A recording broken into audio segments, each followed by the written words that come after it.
สำหรับสงบที่ตอนซ่อมแซมเมนบันก็ใจกองทุนวัดโมมาเซนประเมินก็บันบองรุ่ยเฮยก็ถือว่าสละเลยกนตางบคาพลึงที่บ้านโยมสมรองใจเพราะถ้างบกันนานมันเมียนก็เลยเตือนงบบ้องคาพลึงนำสมรองใจตอนที่งบกันงบนังบัญชีวัดเนามันเป็นบันเบิกบัญชีคาพลึงใครแต่เนี้ยก็เราติดมาบัญชีแยกระหว่างบัญชีก่อสร้างบัญชีคาพลึงคาอินเทอร์เน็ตเพลิงสมัยก็เลิงมรดกยมเคยจ่อยเลิงมติดนะครับหนึ่งเป็นนาต้องเป็นนาก็ต้องบริหารจัดการเจียก็ต้องเมียนประจำสำหรับอินเทอร์เน็ตก็มาแค่ก็ประมาณหักนำมาเปิดประมวลรวยเจียงของวัดพองของศูนย์เด็กพองอันนี้คือค่าใช้จ่ายที่ต้องจ่ายแต่ละเคส่วนค่าใช้จ่ายตีด้วยกันเมียนเรื่อยๆโยมวัดเองปุ่มก่อสร้างกันเป็นอนุกลานิกลาตอนนี้ก็โนบอร์ดบอร์ดก็เจียงเอกส่งเราช่วงนี้เจียงมันทรูกระผักสันพอเราเรียกกันวันเราเธอโรยก็นั่นที่มันจะรอนลาเธอยากมันก็ปั้วอยู่ส่งบอลไปเลยเจียงจุดมนเธอบันมันเจียงก็เลยแกโมจะชนะไว้ก็เรา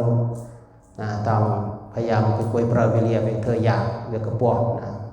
มันเอาเตรียมพอเธอเงยเดี๋ยวก็ปั้วก็เธอยากก็ต้องเปรย์ไปเรียสำหรับสเอก็ลอยกระทงลอยกระทงก็ถือแบบเงยๆในสับชะน้ำหน่อยคงแต่มันปลิงแต่ว่ามันจะเผยหน่อยโยมอันนั้นสตุ้งคลับแน่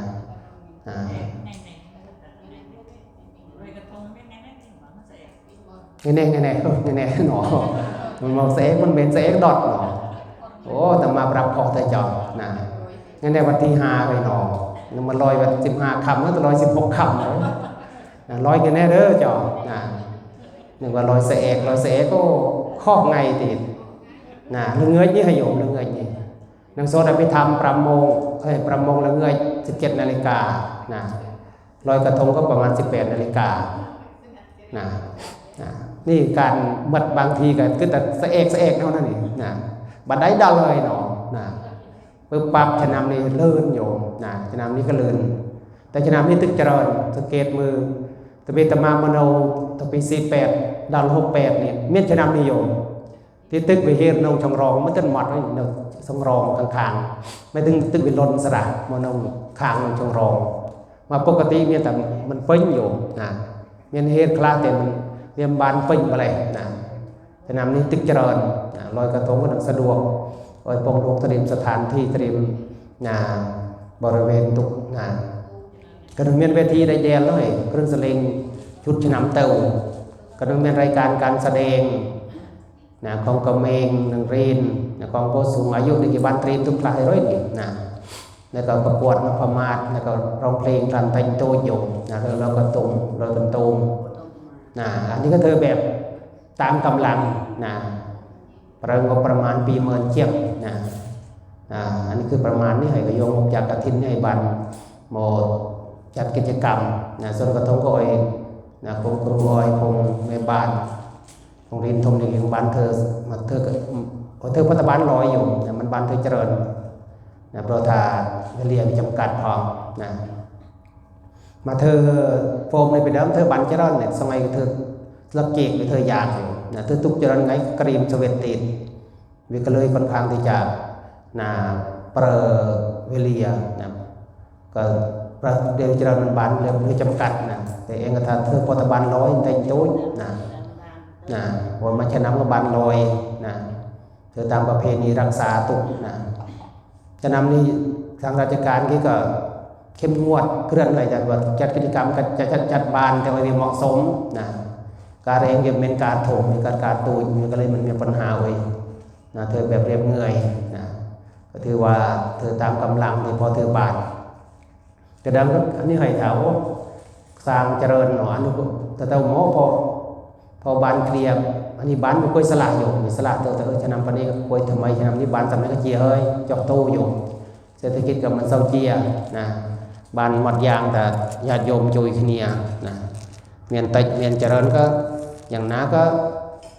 รวยได้แดงอยู่นะโรงเตียนก็เจริญขนำนี้นะดับยังเจ้าภาพนะบ้านมโรงนะก็ถือว่าเองเธอตามกำลังเองนะถือบานจำเนี่ยก็ถือว่าตามกำลังนะตามกำลังที่เองพอถือบานแต่มาบ้านประชาสัมพันธ์ของเฟซบุ๊กพอมาบ้านประชาสัมพันธ์เฟซบุ๊กยังมันจุยโม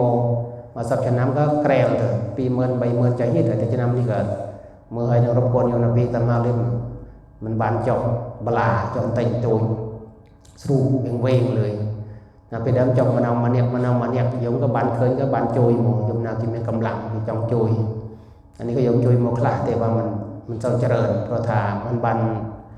คือถ้ามันจังประชาสัมพันธ์นะรบกวนโยมนาปีกนะนี่คือบางอย่างโยมในนาพระก็จังประชาสัมพันธ์โยมบันเด้งอะไรอย่างเงี้ยแต่เองก็ต้องมือในแง่ของสังคมพองนาปัญหาของโลกซองมานาปัญหาของสังคมเจริญอย่างญาติโยมก็กำลังทรงเมียนมาเองเธอตามกำลังใจก็รู้ใจเดียวอยู่นะยอดโยมจองโมตมวัดเวียประมาณปี150 ปีเจ้าภาพบางทัดมันจะปักก็ปีดองจองปีดองก็ถือว่าบีชนำเตาชนำเตาเนี่ยประมาณปี170เกี่ยงก็ถือว่ามันช่างไงเนี่ยล่ะก็บีดเนี่ยแต่ว่าชนำเตาเนี่ยได้จียอดบันใบเซนเกี่ยงนำนี้มันดาวใบก็ถือว่ามันก็รวยอยู่ก็ถือว่าพ่อเจียพอละม่วงถือว่ามันบานลำบากทั้งวัดละวัดก็พอตนุบาลพอถ้ามันบานเทอร์เมนก็มันบานลำบากเวลาอยู่พอตัวเองเทอร์เมนปุ๊บเดี๋ยวก็เลยต้องประงบเจริญปีเซนประมาณเมินเจียงนี่สำหรับเมนนั่นเดี๋ยวก็เลยค่อนข้างที่จะทวนไตแต่พอกระถินโมก็ทำมากระบาลอยู่แต่ซองของตัวนี้ก็โรยสลักอันนี้คือเรื่องมันยากอยู่เดี๋ยวก็สตาร์เวิร์ดคือถามมาชนะเนี่ยมันพอชนะมันนี้ก็สิ่งเยอะหมดเพิ่มที่ก็บานแต่เมื่อตัวไอ้ชนะมีพอบานอยู่มีพอบานตอนนี้ก็งบนังบัญชีมันก็ประมาณมาเซนเกี่ยงเนี่ยเป็นบันทเบิกตะปีจะพาโอนโจรแล้วก็โยงเงินโอนมาผ่านบัญชีเผาก็ต้องบัญชีก่อสร้างนั่นไปอันนี้คือเป็นเมียนปีส่วนมาส่วนก็โยงถวายกระตังสระก็โยโตจูนตะวังกองทุนโดยย่อยก็สลักอันนี้คือการบริหารสมัยไปเจ้าโยมบริหารด้วยก็ต้องสรุปได้รับเวลาใจเวลาสอนเวลาโยมก็บันลือตัวนาขอเราก็บันปรับปรุงแก้ไขนี่ก็ญาติโยมบันเข้าใจแต่ไม่ต้องเธอยังแก้การบริหารมันเธอไอเวลละเอ็ดมันเธอไอเวเจี๊ยบจะบ้าโยมก็สงสัยเพราะว่าบางวัดลงอยู่แต่เปรขอบเราก็เมียนบางวัดกรรมการโยเตาก็เมียนไงจะบันตะเนงจะลงไงเนาะแต่เป็นไงทอดเนี่ยบันตะเนงลงสปองมวยถัดแล้วเอากระถินบันมาละมันเด็กตะเนงมาผมก็มันเด็กกรรมการก็ยืนตระปนังสรกเคยเตะนี่คือปัญหาวัดที่เป็นจรวัดเราเอากระจาเลยเกิดมันมีความรู้ก็กรรมการก็ยืนเตาอยู่ยืนเตามายืนตะโจลสตางบัญชีวัดไม่กำเกิดหน่อยบางทีจะตะโจลสตางบัญชีมันตะโจลบัญชีของชุมชนของสอกเสยเนี่ยเรียกก็ขออยู่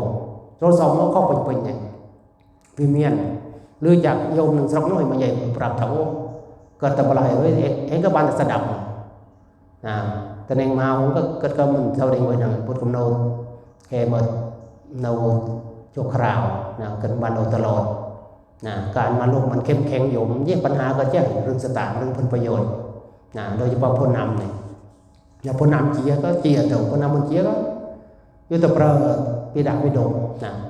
แทนวัดที่วัดดังบันเธอตัวนี้ก็เธอมีคอยโอกาสแล้วเอากระปูแล้วกดกระปุกคอยกระตายใจนะกระสร้างสมัยไปเดิมสร้างแล้วเกิดมาต่อเติมระบอบจ่าก็คือระบอบจ่าอยู่เวียมันทำไมจะมุกเต้เป็นจ่าเติมเลยเราก็กระจายก็เทิมบัดแล้วก็เราเฝ้าสื่ออันนี้คือเรื่องของวัดมาการบริหารมาเมียนมาทาสตางค์เนี่ยโปร่งใสเองบ้านยังหมดเธอก็บ้านก็ยังก็ส่งเองบ้านนั้นนี่เริ่มมาเรื่อย มาตมามันเข้มแข็งมันเด็ดขาดโอ้มันเป็นสำเนียงเทโยมยากนะอันนี้ญาติโยมบ้านเข้าใจแต่บางอย่างลูกก็ต้องเมียนหลักนะเมียนหลักเมียนบางทีโยมก็จะอ่อยลูกกันนะกึศแบบไม่เหนื่อยอยู่มันกึศถักกฎหมายกี่มันบ้านมอบอ่อยพยายบ้านมอบอ่อยกรรมการกระทมเด้อที่มันเมียนนั่นกฎหมายเด้เพียงแต่ว่าช่วยมือช่วยบริหารนะส่วนสุดท้ายก็ต้องลูกนะจะวาดเป็นโยมนะก็ต้องลูกก็ลูกจะรับผิดชอบนะก็ต้องวัดนะการลูกการนิยมวันมันดิ่งหนึ่งวัดเต้นะก็ใช้จ่ายนะค่ารถค่าราอย่างเงี้ยบางทีโยมพ่อเด็กโยมทางกลางนะได้ติดกับโปรโยมเยอะน้องอ้อยแต่มาตะดิ่งขยมเปล่าอีกคลาแต่ละไงแต่มาพ่อเด็กนะอยากเงยสำนาแต่มาก็มาเด็กหนึ่งโยมโตโยมหนังเด็กหนังโตคนเองวัดก็ได้ขึ้นเนี่ยนะวัดนี่ลงหนังเด็กเลยแต่ไปอยากเงยอย่างหนาพี่ต้องเปล่าอีกคลาบางทีแต่มาก็บานปรับกรรมการไม่เรื่องแต่งตัวขาดนู่นขาดนี่เธอนู่นเธอนี่ต่อปราบโยมเด็กกรุบอย่างก็โยมก็ชื่อกระบาดเลยครอบครัวโยมก็อยากก็เองเลยนี่คือการบริหารแต่มาวัดคือเมียนเองบริหารเองตัวโยมอยากกรุบอย่างแต่มามันจำไว้เกิดอย่างจอบนะตัวนาที่เองตัดสินใจบ้านตัดสินใจเลยต้องแต่จำโยมเด้นะตัวนาเองก็มีความรู้เลยเธอบานเลยบางอย่างนอกจากบางอย่างที่เรื่องถมก็ต้องเลยพงโยมมาจุยกรุบจุยมือนู้เวียนก็ต้องเธอตัวเองมันบานนะเวียนต้องอาศัยพงกรรมการพงโยมมาจุยมือมาช่วยปกครุเนี่ยมันมีปัญหาเมื่อเวียนบานช่วยป้องกันช่วยแก้ไขมาเธอตัวเองเธอบ้านให้เพียงแต่เวียนปฏิโยมบางทีก็ต้องดิ่งเงินส่วนร่วมนะเป็นบางอย่างมันเป็นเงินส่วนร่วมทุกอย่างนะบางอย่างแต่งตัวก็ตัดสินจัดบานเลยได้เป็นเดิมพยายามจัดการแต่งตัวอาจารย์จัดการเลยลูกมาจัดการเลยต้องอย่างโยมปัญหาเจริญการเจริญคือมันจะมารับภาระหนังวัดเวลาเตยโยมเพราะว่ามันทากรอบครูมันทากระนองสระก็ทวดบ่แหงเหยยางบ่แหงเหยก็พยายามแบ่งภาระนะมันอ่อยเกิดภาระกับโยมนะปีงานนี้ก็บันขยายเคมระธรรมจักรนะเราของธรรมของเคมระของเขมรของเคมระของเขมรนะอันนี้คือขยายมือนะทาทาร์แต่ละทาร์นะของแต่ละประจักษ์แต่ละอย่างวิเมียนเสด็จคลาขยายญาติโยมบันลือทางมันเคมธรรมจักรหรือเคมระธรรมจักรนะธรรมะเราของธรรมของความเกษมของเกิดอย่างนาของเคมระวิเกิดอย่างนาระหว่างเพิ่มของเรือมาติมาตูนะนี่คือพัฒนาการของภาษานะเองมือแต่มาตูบางทีมือมันใจอยู่นะเคมระคเมรนะเคยอย่างวินังได้ขึ้นเนี่ยนะวินังได้ขึ้นเนี่ยเบสขึ้นเนี่ยภาษาบาลีมือภาษาบาลีมือภาษาไทยภาษาเขมรก็ได้ขึ้นเยอะติภาษาโขงอย่างเงี้ยนะไว้มือพัฒนาการของภาษาอย่างบานเคยสับนะบางอย่างเรียกกับพัฒนาโมติบาลีนู่นหน่อยบางอย่างนะเรียกขยายเรียกกับสันสกฤตกลาเคยผสมผสานในเจริญภาษาเรียนเป็นเคมาภาษาบางอย่างแต่มือเคมาภาษาเวียมันเข้าใจเวียเราติดมาภาษาก็ต้องแต่มือติดบางทีเป็นการภาษาใหญ่บางอย่างมีการภาษาเสียนะเคยใหญ่บางอย่างตัวอ่านตรีในภาษาเสียหรือมันเข้าใจในภาษาใหญ่ในภาษาปฏิบัตินะโมตินเพื่อก็ต้องติดมาเลยติดนะธรรมะเวียนเงินเลยเจริญอย่างสมัยก็พยายามขยายแต่ละอย่างอธิบายแต่ละอย่างไว้เวียบานเคยนะแต่ละอย่างแต่ละจุดนะแต่ละเรื่องเวียนเงินเจริญชนิดเจริญประเภทเจริญระดับนะเอาการพัฒนาทางภาษาวิเจริญวิกำลังประโดดตัวเรื่อยๆอยู่มันบานเอาเด่นๆนะเปรตัวนี้ก็จะมีการปรับตรอกปรับอันนี้แก้ไขอนุแก้ไขอนุนะเรื่องของโลกนะบางอย่างเรื่องของโลกกี่สื่อสารกันเนี่ยได้ยกสมัยนี้ให้สมัยเป็นเดิมบางทีพ่อเมียนแต่ภาษาวิลเกิดทำไมโมแต่เลยเองก็ต้องตามบางทีก็ต้องดิ่งกลับแต่ภาษาเทคโนโลยีภาษาคอมพิวเตอร์เคยเจวิเมียนภาษาที่เป็นเดิมพ่อเมียนนะสมัยวิเมียนนะภาษาของเป็นเจริญญาณนะภาษาเสษภาษาใหญ่นะภาษาโบราณ เคยตีโบราณกี่เปรยอย่างนากี่เข้าใจอย่างนาปัจจุบันกี่เปรยอย่างนากี่เข้าใจอย่างนาอนาคตนี่กี่เข้าใจอย่างนากี่เปรยอย่างนาเคยตีเวียนมันได้ขณีภาษามวยเนี่ยได้ขมรลือขมรกรมเจ้าให้เวียนมันได้ขณีแต่ละภาคเหนือภาษาก็ติดมาอย่างภาษาอีสานภาษาตะวันออกภาษากลางภาษาใต้เคยตีแต่ละภาคแต่ละนี้เวียก็มีเอกลักษณ์ของตัวคนเองเวียมันได้ขณีอยู่เวียมีตอนโมอาจจะโมยุดโมยขณีแต่ผมมีบกขยายพัฒนาการมีขยายตัวบานยังมาเรื่อยผมมารวมเนี่ยต่างดิ่งทางเวียสามารถสื่อสารกับเนียบานเข้าใจเนียบาน